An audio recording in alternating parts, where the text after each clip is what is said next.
babysitter that I don't remember that much about, except that my siblings and I were not very nice to her.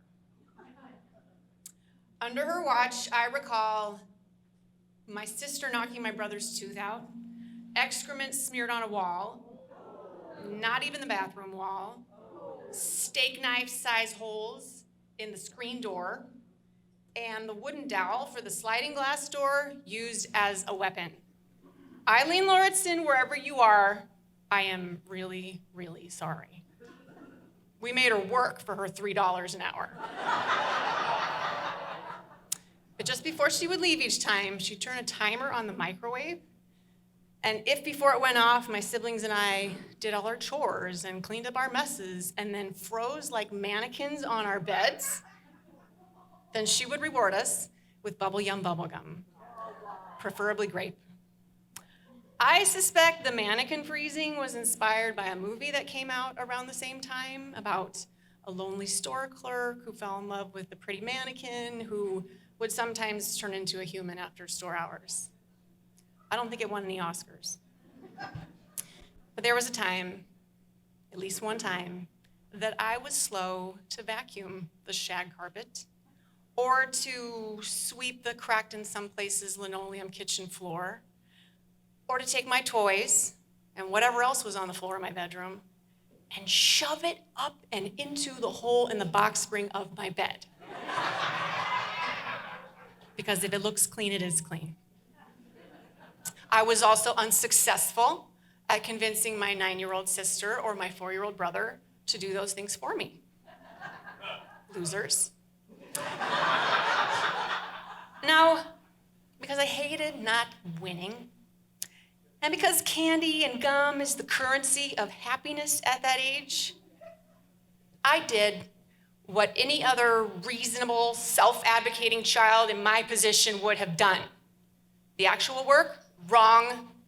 I put another minute on that timer of the microwave. Maybe you know the kind. Faux wood exterior, rectangular handle, an unlikely but inspiring list of cooking choices like braise and saute, simmer.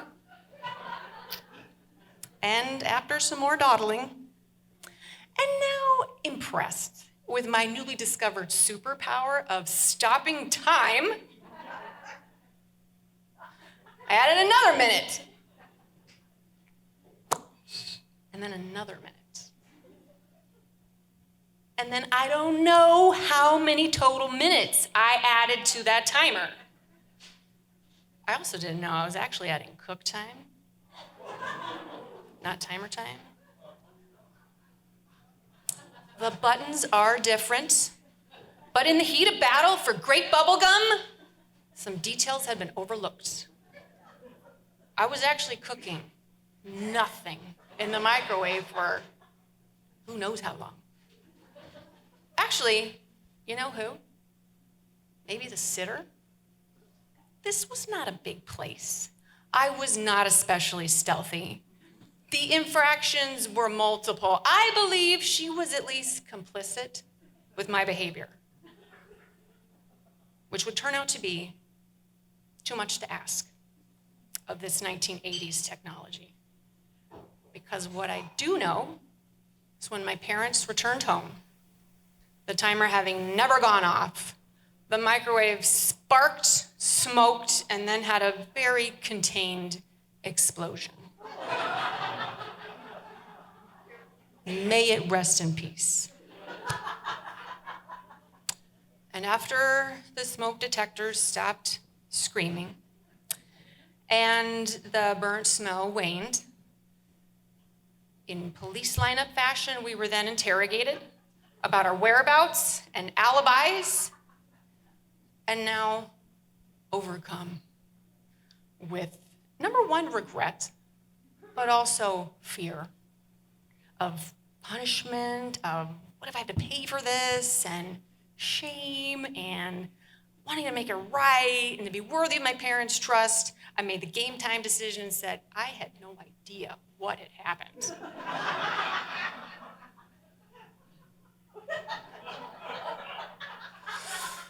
The this was not entirely untrue. I did not know the physics of what would make a microwave do such a thing. But for almost 30 years, I went on to harbor the unsettled guilt of the murder of that machine and subsequent lying about it. And not until the mature age of almost 40, with children of my own and fading memories on my side, would I even really consider coming clean to my parents that, in fact, I'd played a role in that appliance demise. So, at a picturesque family reunion on Lake Ponderay, with the sun setting and the weather's perfect and we're all really well fed and I have some family allies buffering the outdoor space, my parents may have even been holding my 11-month-old baby twin girls, because who can be angry holding cute babies that are also your progeny? Pro tip. I broached the subject. Mom, Dad, do you remember the microwave we had in San Antonio? The one that didn't make it? Be cool. Deep breath. The thing is, you're gonna think this is funny. You see, I put too many minutes on the timer. Actually, it wasn't a timer, and I was cooking nothing for a very long time, and the gum and the explosion, and it was me. I broke it. It's fascinating how 20 people and a couple dogs can suddenly be very quiet. And my mother said, yeah, she knew.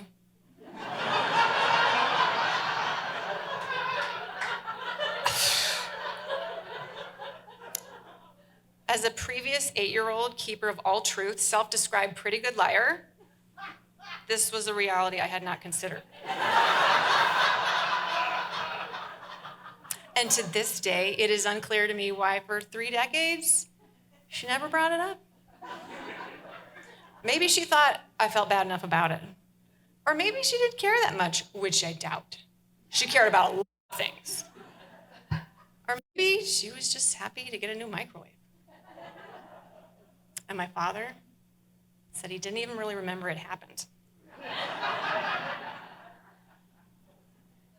And then there's Eileen, who I don't believe returned to babysit after that fateful day. I don't know if my parents fired her or if she fired us. I wonder if she remembers it. Either way, I do. And I think I owe her some gum.